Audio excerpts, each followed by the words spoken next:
menceraikan istri dengan alasan suami sudah tidak sayang dan cinta lagi karena fisiknya yang telah berubah.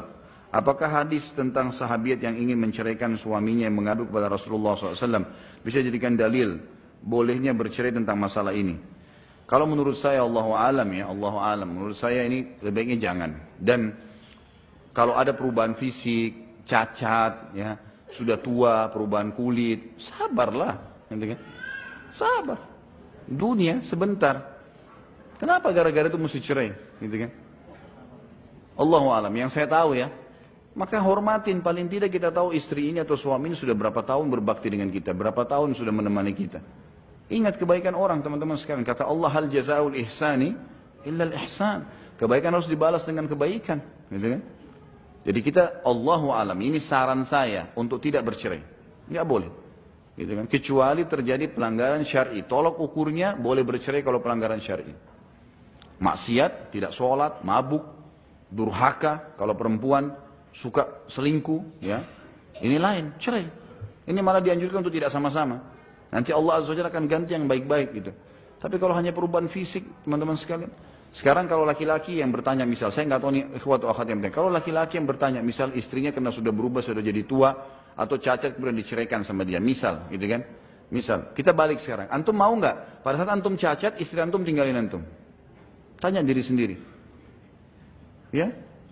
Kita balik sekarang kasusnya. Tentu saja kita tidak berharap kan? Betapa kecewanya kita pada saat kita cacat ditinggalin sama istri. Coba bayangin. Pastilah. Tapi ada istri yang Masya Allah, suaminya cacat pun dia khidmah, dia layanin. Karena memang balasan akan sesuai dengan kadar perbuatan seseorang. Jangan teman-teman sekalian. Sabar, gitu kan? Sabar. Jadi harus kita perkaya diri kita dengan ilmu, dan ilmu akan datangkan keimanan. Iman ini akan mengontrol kita semuanya teman-teman sekalian. Akan mengontrol. Kata Nabi SAW, janganlah seorang mukmin membenci istrinya yang mukminah, gitu kan? Karena kalau dia benci satu kesalahan, satu kekurangannya, maka dia akan ridho dengan kelebihan yang lainnya. Itu bentuk keimanan kita. Nabi SAW pernah memiliki istri, Ummu Salamah, ya, beberapa istrinya itu lebih tua dari Nabi SAW. Dan sudah tidak bisa melayani memang. Nggak bisa melayani. Maka mereka berkata, ya Rasulullah, saya tahu diri saya nggak bisa melayani, maka saya hadiahkan malam saya untuk Aisyah. Tapi saya status istri, supaya meninggal sama-sama di surga. Sudah sangat tua, gitu kan? Tapi Nabi SAW tidak ceraikan. Seperti itulah. Jadi coba semua dilakukan karena Allah Subhanahu wa ta'ala. Dan ingat teman-teman, kapan kita bersabar, Allah tahu menilai. Allah tahu menilai sesuatu itu. Insya Allah akan ada balasannya. Saya akan lupa pernah ceritain atau tidak. Tapi yang jelas, Tapi yang jelas, kalaupun saya bilang belum atau sudah, pasti antum bilang belum. Gitu. Udah langganan. Pernah ada satu orang, syekh di Saudi, kisah nyata. Dalam hitungan 10 tahun teman-teman sekalian, tiba-tiba syekh ini terkenal sekali. Dia dulu suka hadir di halaka gurunya, ada halaka gurunya, terkenal gurunya juga seorang alim.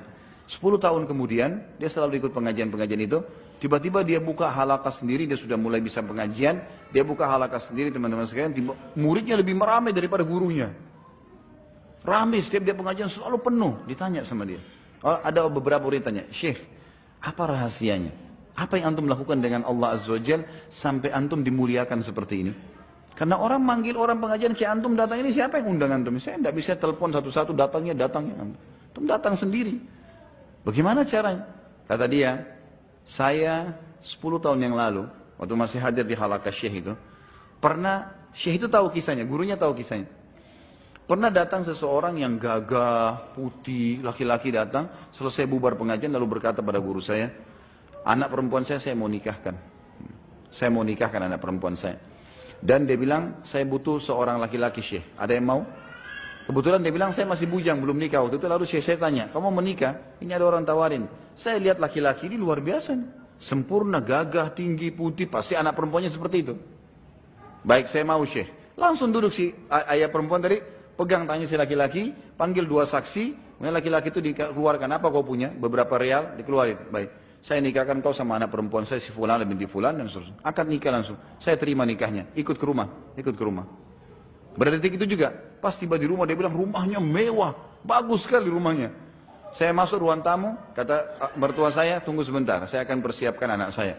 Dia masuk ke dalam, beberapa saat dia keluar, lalu dia mengatakan, masuklah, istrimu sudah menunggu. Dia bilang, saya masuk seperti layaknya pengantin, kondisi gembira, begitu masuk ke kamar, dia bilang, saya temukan perempuan itu memiliki 10 aib, satu saja sudah cukup saya ceraikan. Rusak, banyak rusak di badannya, masalah. Satu saja sudah cukup saya ceraikan. Tidak bisa saya dekatin perempuan ini. Begitu saya mau keluar, mau niat ceraikan, kaki saya dipegang sama dia sambil dia merangkak, lumpuh, nggak bisa. Perempuan dipegang, lalu dia bilang, tolong jangan ceraikan saya. Itu saja. Saya ingin jadi istri saja. Saya ingin punya menjalankan sunnah Nabi, punya suami. Dia bilang, saya sabarin 10 tahun, sampai istri saya meninggal dunia. Saya jalanin, orang nggak tahu nih masalahnya. Jadi saya menjadi suami, tetap saya sabarin. Setelah itu, Allah Azza wa Jalla memuliakan saya. Tiba-tiba penuh majelis ta'limnya, tiba-tiba rezeki saya terbuka, segala macam hal. Dan Allah sekarang memberikan kepada saya seorang istri yang sempurna.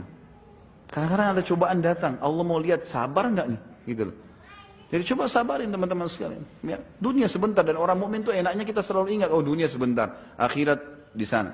Karena yang kita punya teman-teman cuma detik sekarang. Sekarang ini, per detiknya, hembusan nafas antum itu yang antum punya. Sejam kemudian, setengah jam kemudian bukan milik kita. Kita nggak tahu kita hidup atau tidak. Dari mana jaminan? Ada orang menganggap istrinya cacat, suaminya cacat, sudah tinggalin aja. Kamu bisa mati duluan. Kan itu? Iya. Bisa mati duluan nggak? Bisa. Belum tentu yang cacat itu mati duluan. Dan ternyata kalau kita sabar malah kita dapat pahala sisi Allah. Kenapa nggak dilakukan? Sabarlah teman-teman sekalian. Ya. Kadang-kadang subhanallah ada derajat di surga kita bisa dapatkan dengan sabar itu. Jadi kita harus tahu. Kalau ada sesuatu yang datang teman-teman kepada kita yang kita anggap cobaan, coba lalui. Karena Allah maha melihat kok, Allah tahu kenapa itu terjadi. Coba kita sabar, tentu saya bilang ya, bukan duduk manis lalu kemudian tidak berbuat apa-apa, tidak. Kita terima takdir Allah lalu sambil ikhtiar, coba ikhtiar, gitu kan, seperti itulah.